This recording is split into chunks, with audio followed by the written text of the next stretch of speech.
New class, new books, new challenges, new battlefields. You have 10 months to conquer your exams. Most of you are going to waste the starting 5 and will regret the later 5. And being sitting one day before exams, wondering what should you study and what you should not study, which live session should you watch, which 4 a.m. live should you join so that you might pass your exams. And if you don't want to end up like this, watch this video from starting to end. In this video, I'm going to share 4 warrior strategies, 4 warrior tips you definitely need to follow for starting your new class. Let's begin with all the warrior strategies, and in the end of video I'm going to give you a bonus tips. That's my own personal experience how I always start my class. So let's begin with the video. And watching me for the very first time, my name is Agrima. I welcome you all on my channel Gyan Prakashini. Please subscribe to the channel before we move ahead. See, I am a CBSE 11th grader and since class 6th I have been at the top 5 rank of my class. I exactly know things you need to do and you not to do. Before we start the video, just don't think that you're going to start a class that you're going to study. Think that your new class is your new battlefield. And what are your weapons? Pens and copies which you have right now with you are your weapons. Yes, exactly. These are your weapons and you are a warrior. And if you don't feel like you are a warrior, इस video को देखने के बाद तुम सबको यकीन हो जाएगा कि हाँ भाई तुम एक योद्धा हो और तुम ये जंग जरूर जीतोगे. ठीक है. So here I have written down my 4 tips, like my 4 tips which I am going to tell you all in this video. Tip number 1. सबसे पहले मैंने बोला हम लोग एक जंग लड़ने जा रहे हैं. ये हमारा क्लास नहीं है, ये एक बैटलफील्ड है. So the first thing you should do, first thing a warrior do is know their battlefield. अपनी बैटलफील्ड को जानो. What's your battlefield? Your battlefield is not any रणभूमि. तुम्हारी बैटलफील्ड ऐसे दिखाई नहीं देते किसी को. तुम्हारी बैटलफील्ड है तुम्हारा सिलेबस. तुम्हारी बैटलफील्ड है तुम्हारा एग्जाम पैटर्न. किसी भी क्लास को स्टार्ट करने से पहले तुम्हें उस क्लास का सिलेबस जानना चाहिए. और सिलेबस जब तुमने सिलेबस जान लिया, उस सिलेबस को लिख लो. अगर तुम्हारा लिखने का मन नहीं है तो सिलेबस जानने के बाद तुम्हें एक चीज करनी हो, वो चीज है अपने एग्जाम पैटर्न को देखो. एक कोई भी प्रीवियस ईयर का एग्जाम उठाओ और देखो उसमें किस तरह के क्वेश्चन आते हैं, कौन से चैप्टर से कितने नंबर के क्वेश्चन बनते हैं. ये चीज बहुत ज्यादा जरूरी होती है. कोई भी क्लास स्टार्ट करने से पहले तुम्हें सिलेबस पता ही होना चाहिए. जब भी कोई योद्धा लड़ने जाता है तो वो अपनी पूरी रणभूमि को देख लेता है कि भाई ये वो जगह है जहां पर मुझे लड़ाई करनी है. मैं देख लेता हूँ कौन कौन सी ऐसी जगह है जहाँ पे मैं अच्छे से लड़ नहीं पाता हूँ, तो मुझे उन जगहों को अवॉइड करना है. अगर मान लो वो जगह खराब है तो मुझे उस जैसी जगह पे लड़ने की प्रैक्टिस करनी होगी. तो तुम्हें भी क्या करना है, know your battlefield as much as you can. अपने सिलेबस को देखो और उन चैप्टर्स को देखो कि कौन कौन से चैप्टर का कितना वेटेज है, कौन से चैप्टर कितने मार्क्स का आ रहा है. Now moving on to tip number 2.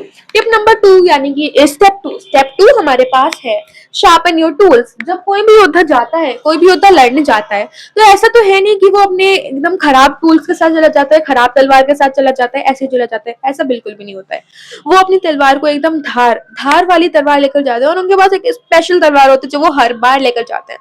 तो तुम्हारे पास क्या टूल्स है? तुम्हारे टूल्स, जैसा कि अभी मैंने बोला, तुम्हारे टूल्स है तुम्हारे रिसोर्सेज, तुम्हारे टूल्स है तुम्हारा रिविजन. तुम्हें अपने टूल्स को शार्पन करना है, तुम्हारे रिसोर्सेज को शार्पन करना है, तुम्हारी नॉलेज को शार्पन करना है. और वो तुम कैसे करोगे? रिविजन करके.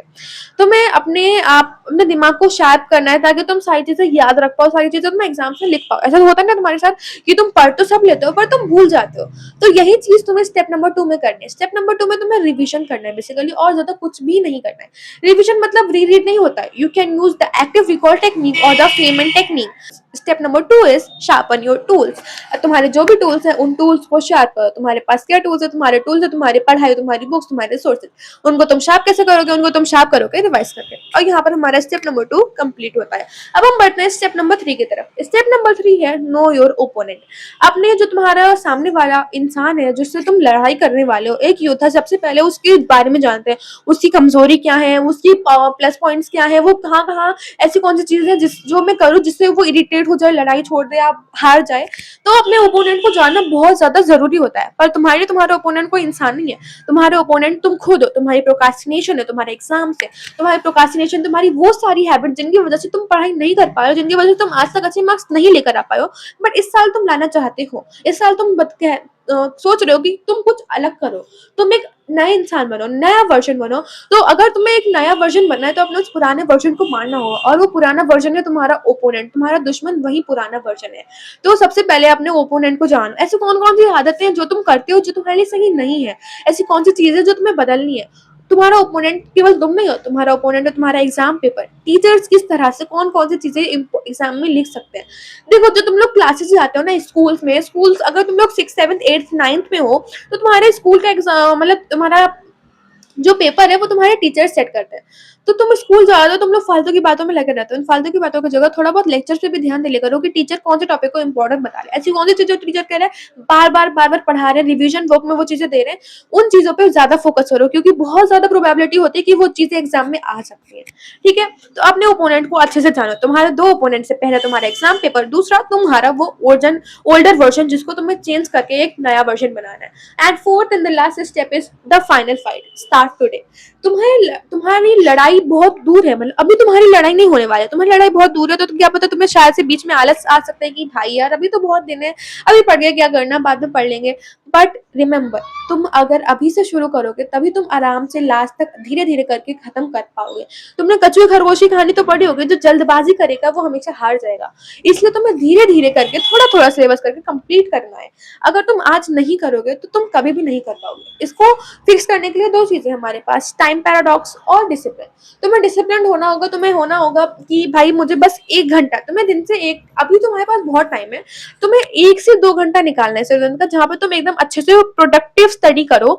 बाकी सारी चीजें तुम्हें जो करना है तुम वो करो, बस दिन का 1 से 2 घंटा तुम्हें अच्छे से पढ़ना है since in the starting of the year. और टाइम पैराडॉक्स क्या होता है, हमारे दिमाग में वहम होता है कि भाई अभी तो बहुत सारा टाइम है, अभी तो पूरा साल पड़ा है हमारे एग्जाम के लिए, ये साल कब निकल जाएगा तुम्हें पता नहीं चलेगा। तुमने अपने लास्ट ईयर को देखा ही होगा कि लास्ट ईयर कैसे खत्म हो गया, तुम्हें समझ नहीं आया। मुझे नहीं पता चला कि मेरा 10th क्लास कब खत्म हो गया, कब हम 11th में आ गए, और अब ये भी नहीं पता चलेगा कि हम कब 12th क्लास में आते हैं और 11th ग्रेडर्स के लिए ऐसा वीडियो बनाएंगे।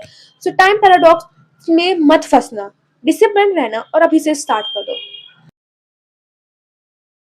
अब हम आते हैं मेरी पर्सनल टिप्स पे, ऐसी टिप्स जो मैंने फॉलो करी थी, ऐसे कौन सी चीजें जो मैंने करी थी जो मेरे अच्छे मार्क्स आते हैं।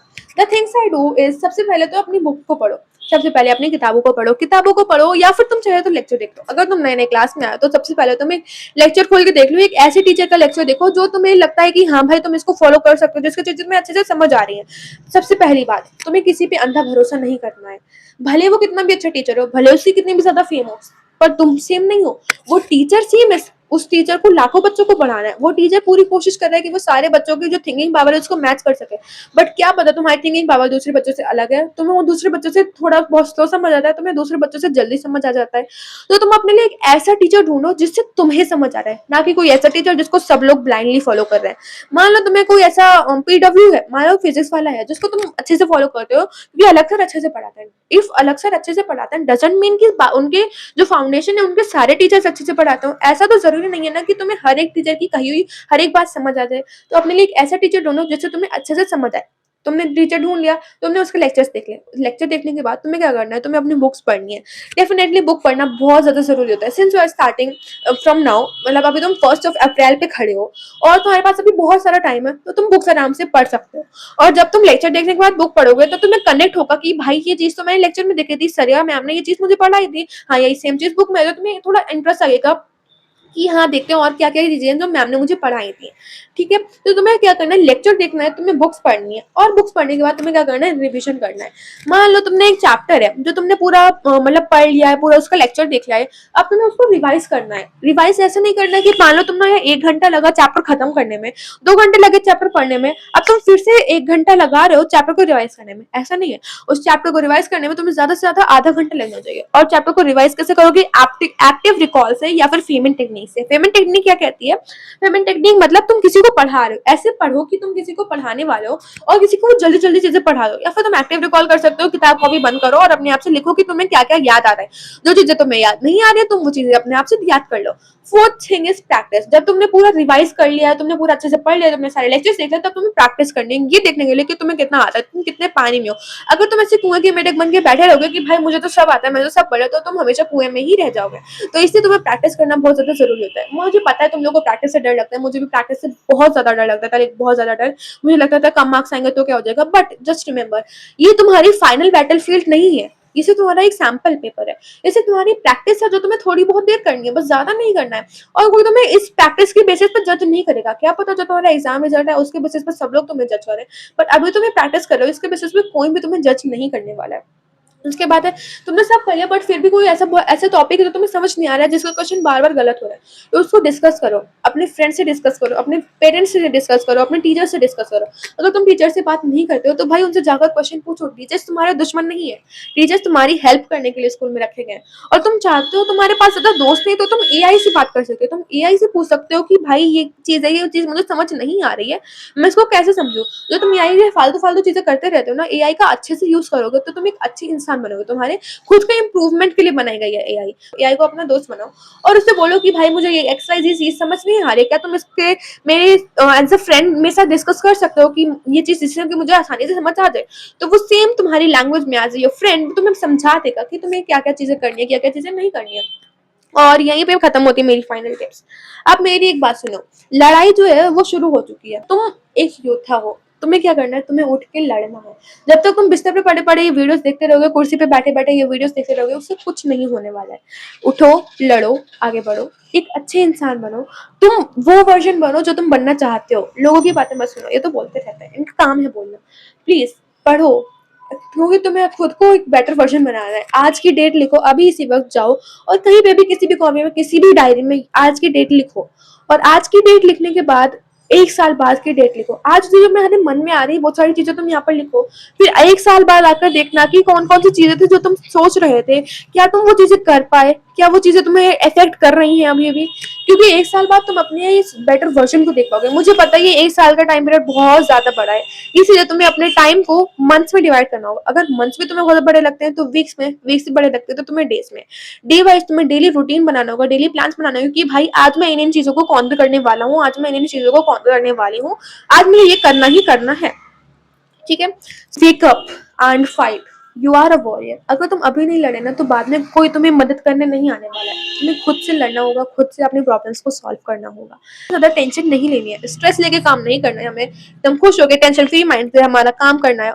और टेंशन करो टाटा बाय बाय, अपनी पढ़ाई को करो high. Bye bye guys, love you so much, bye bye.